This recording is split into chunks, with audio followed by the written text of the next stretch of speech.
é o Senhor. O Senhor trouxe a sua palavra, irmãos, no livro dos Juízes. Nós vamos ler com a ajuda de Deus.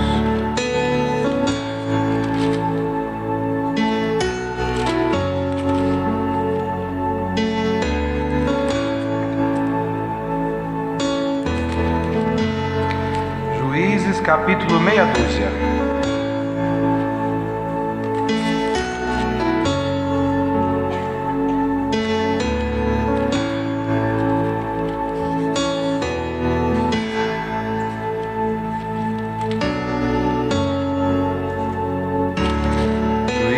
Capítulo meia dúzia.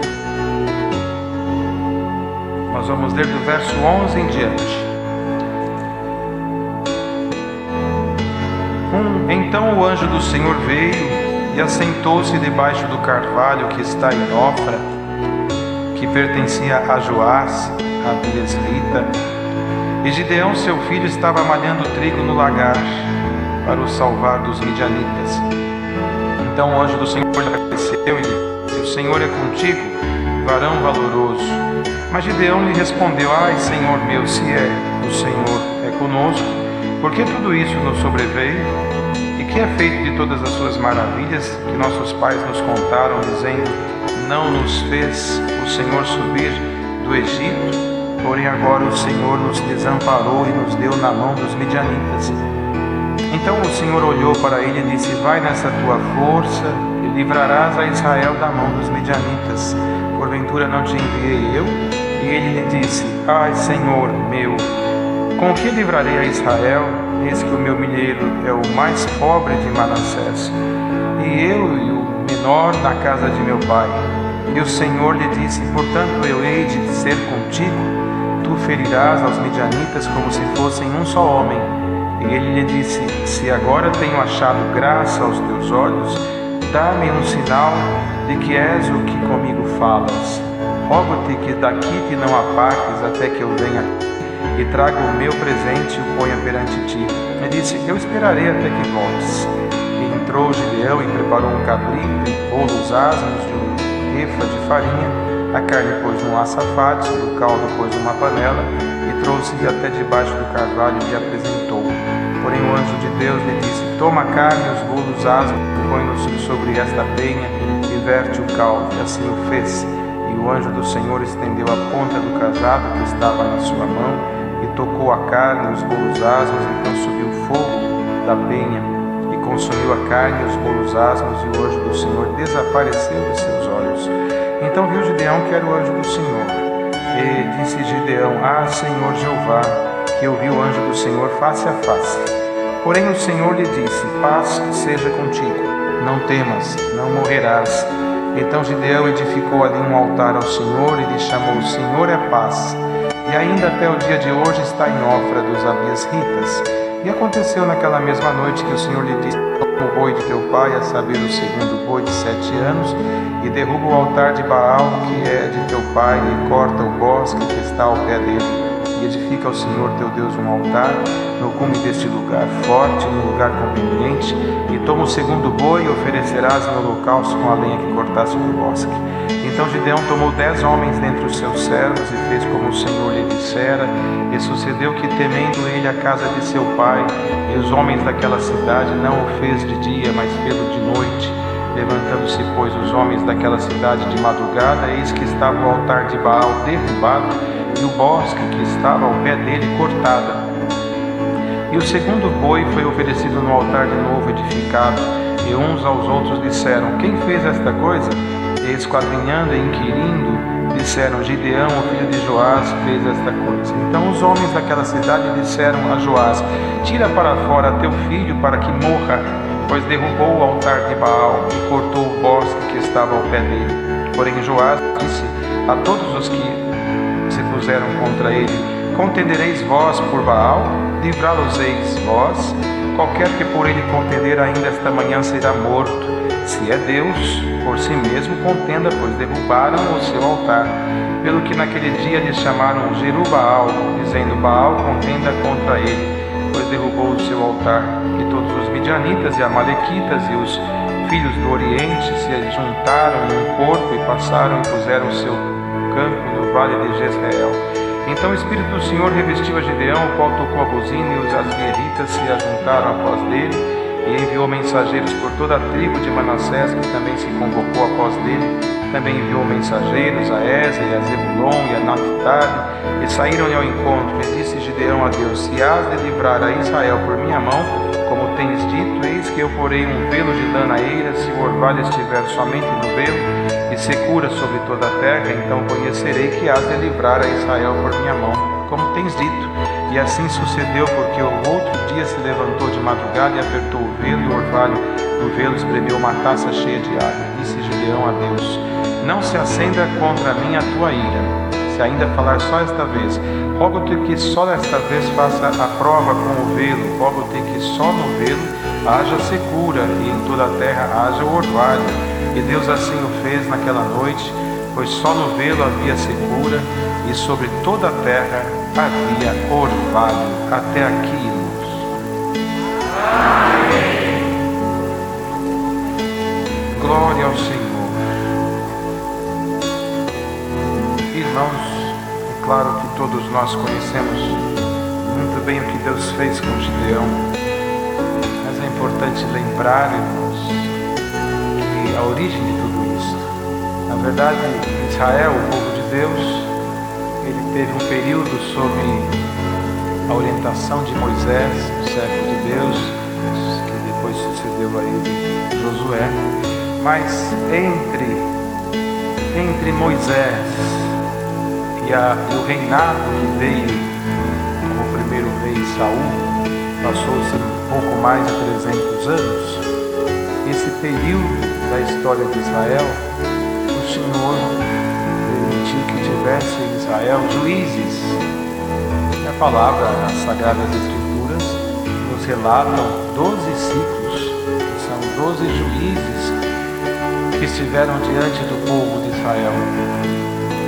Fizeram homens, teve Débora, que esteve na direção desse trabalho também como mulher, usados por Deus com uma coragem ímpar, uma capacidade revestida do Espírito de Deus e defender o povo dos seus despojadores. 12 juízes. O primeiro foi Otiniel, que quando o rei da Mesopotâmia, irmãos, chamado Cusã-Risataim, ele, por permissão de Deus, Israel começou a seguir os Balaíns e os Asterotes, que eram deuses do povo do Ocidente, dos amorreus.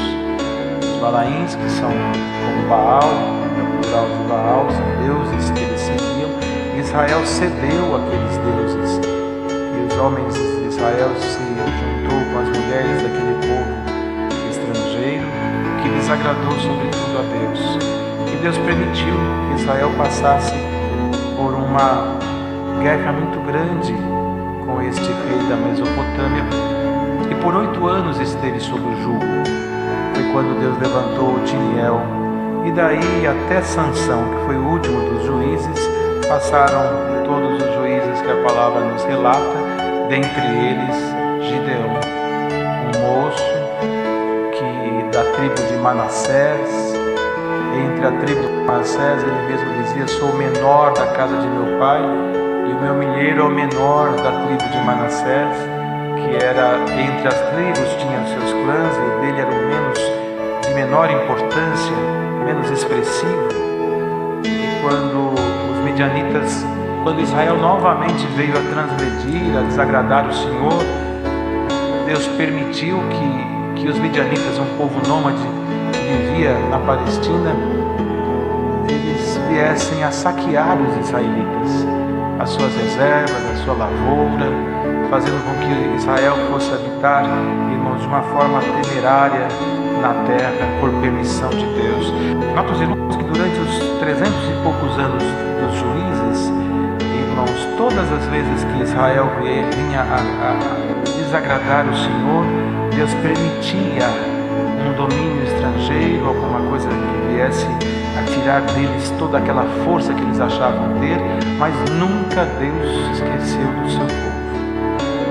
Permitia para que o homem se lembrasse dele, para que Israel soubesse que a promessa que Deus fez para o seu amigo Abraão estava de pé, mas eles tinham que lembrar que Deus também existia.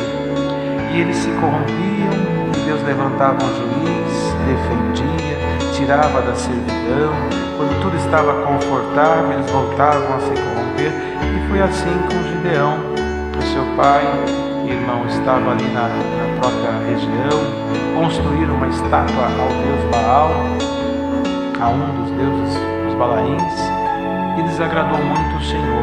E Deus permitiu que os midianitas viessem a roubar as riquezas de Israel. E o povo empobreceu demais, perdeu suas riquezas, perdeu suas reservas, tanto que Gideão, temente a Deus, um dos únicos últimos que estavam ainda no temor, pegou um pouco de trigo que sobrou com ele e foi numa prensa de vinho, que é o lagar, onde se fazia o vinho, e foi ali escondido tentar salvar um pouco do trigo que sobrou.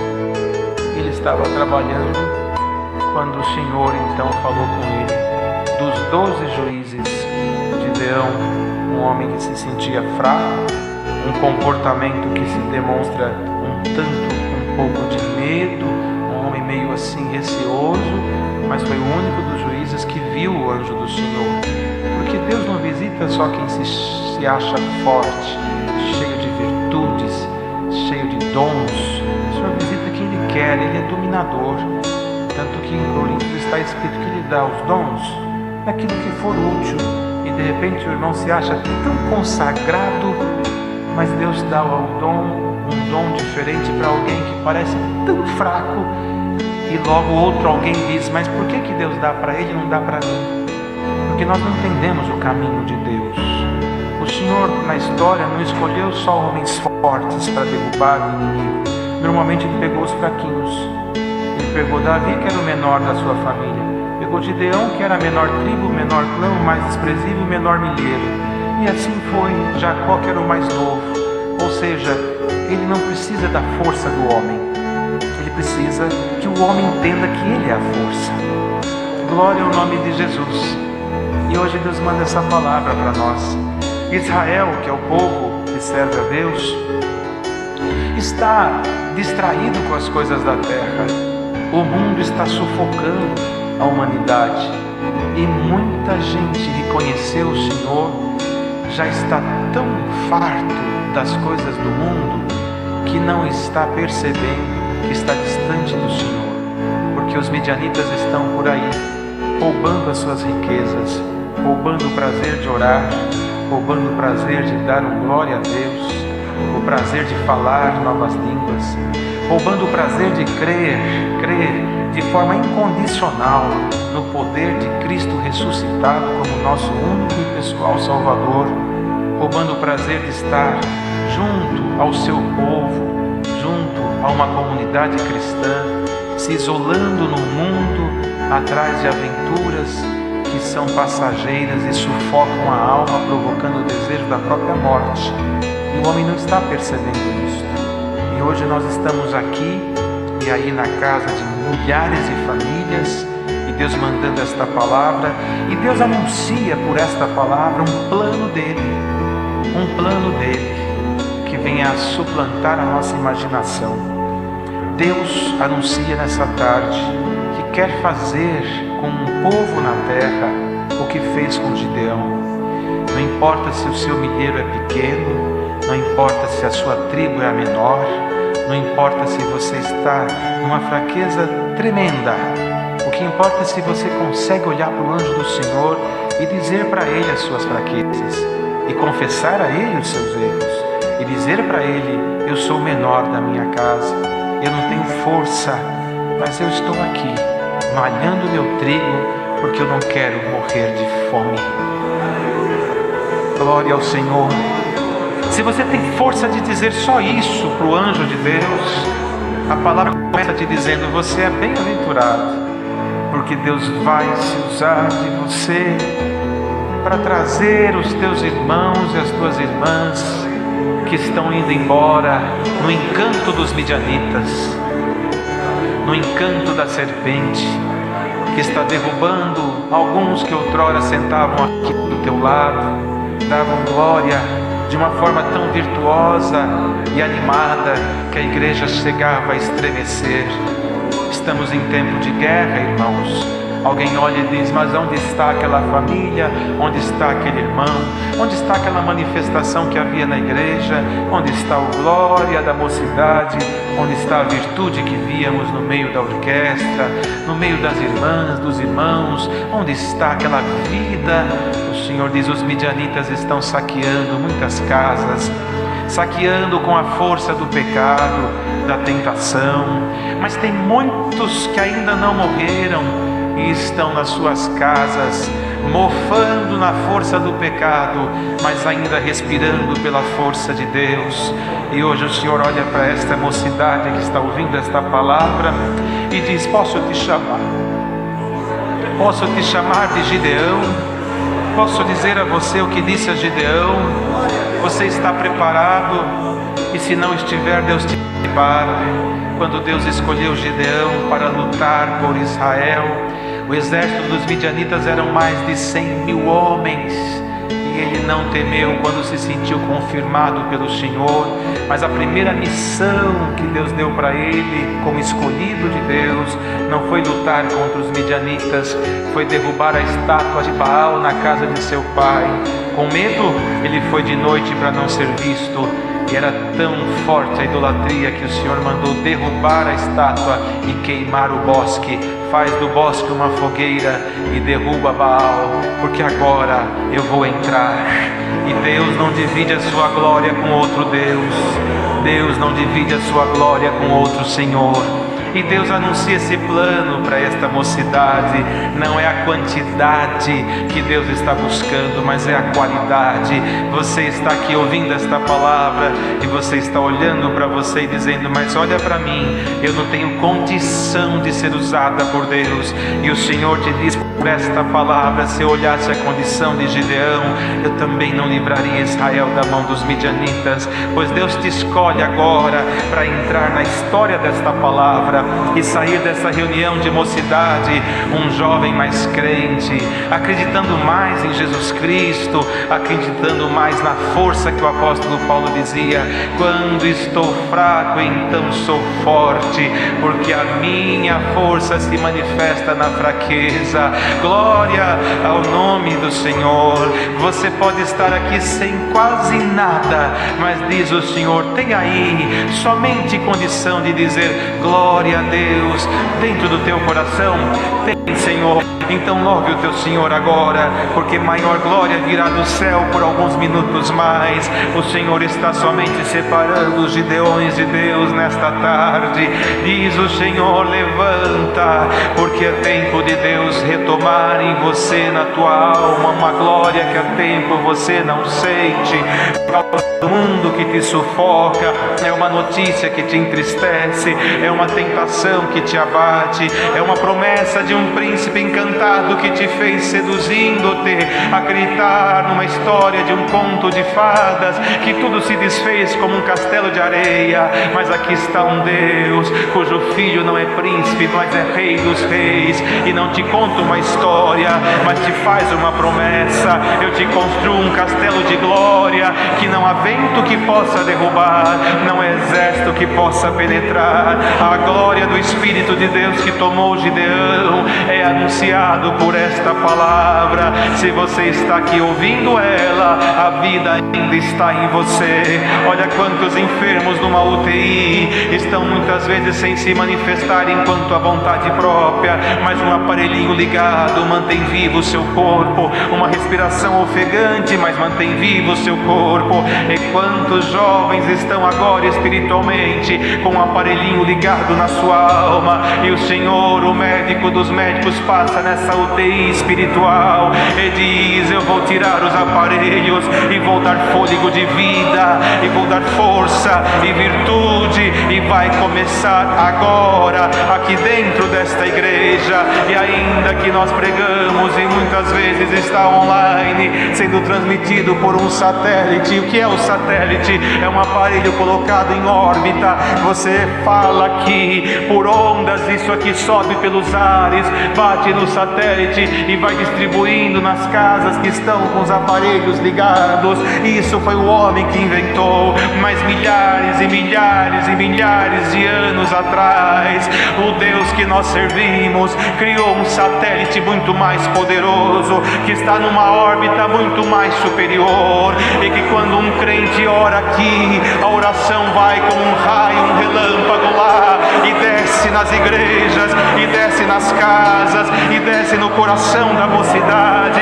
Então, como disse o profeta diante dos seus opressores: Senhor, fiz tudo conforme a tua palavra, agora manda fogo do céu e consome este holocausto. A mesma coisa o Senhor autoriza a pregar aqui agora, conforme a tua palavra, tudo foi anunciado. Agora manda fogo do céu e visita esses altares que estão aqui, que estão aí, no nome de Jesus Cristo Nazareno. O Senhor dá esta ordem: Gideão, chegou a tua hora, chegou o teu momento. Desafia Deus a terra, desafia Deus o século presente, e desafia Deus as hostes espirituais da maldade que estão atormentando a mocidade com espíritos de traição, de mentira, de suicídio, de autoflagelo,